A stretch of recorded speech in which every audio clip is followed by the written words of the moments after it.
Ribeye steak. Ribeye comes from the rib section of the cow, an area that does very little work during the animal's life. Because of this, the meat stays naturally tender and develops heavy marbling, which are thin streaks of fat running through the muscle. When cooked, that marbling melts and keeps the steak juicy while adding a deep, rich flavor. Ribeye has long been one of the most popular steaks in steakhouses because it balances tenderness and bold beef taste so well. It can be grilled, pan-seared, or cooked over an open flame, and the fat helps protect the meat from drying out. Tomahawk steak. The tomahawk steak is essentially a ribeye that still has a long rib bone attached. The bone is trimmed clean, creating a shape that resembles a tomahawk axe, which is where the name comes from. This cut is known as much for presentation as for flavor. The meat itself is the same well-marbled ribeye, but the dramatic bone makes it a centerpiece steak often served in upscale restaurants. Because it is thick and large, it is usually cooked slowly to allow heat to reach the center, while the outside forms a deep crust. T-bone steak. The T-bone steak is easily recognized by the T-shaped bone running through its center. On one side of that bone sits a strip steak, and on the other side is a portion of tenderloin. This means the steak offers two different textures in one cut. The strip side provides a stronger beef flavor, while the tenderloin side remains extremely soft. T-bone steaks come from the short loin of the cow, a prized area known for producing high-quality steaks. Because of the bone and the mix of muscles, it cooks best with steady heat that allows both sides to develop properly. Porterhouse steak.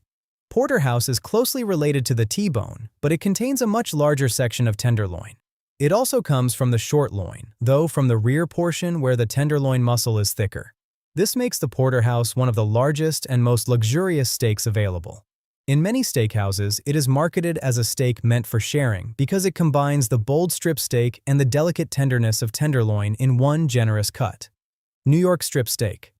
The New York strip steak comes from the short loin and is known for its firm texture and strong beef flavor. It contains less marbling than ribeye, but still holds enough fat to remain juicy when cooked correctly. The steak gained popularity in American steakhouses, especially in New York City during the 19th century, which helped give it its name. Many people appreciate this cut because it delivers a bold taste while maintaining a clean, satisfying bite. Sirloin steak. Sirloin steak is taken from the rear back portion of the cow, just behind the short loin. It is leaner than many premium steaks, but still offers a good balance of tenderness and flavor.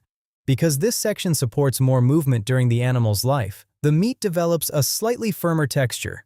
Sirloin became widely popular because it provides a steak experience at a more accessible price.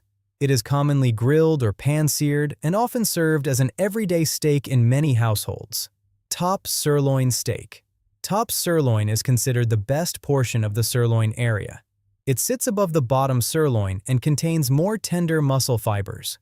The result is a steak that keeps the bold flavor of sirloin while offering a smoother texture. Restaurants frequently choose top sirloin for steak dishes because it holds seasoning well and performs reliably on the grill.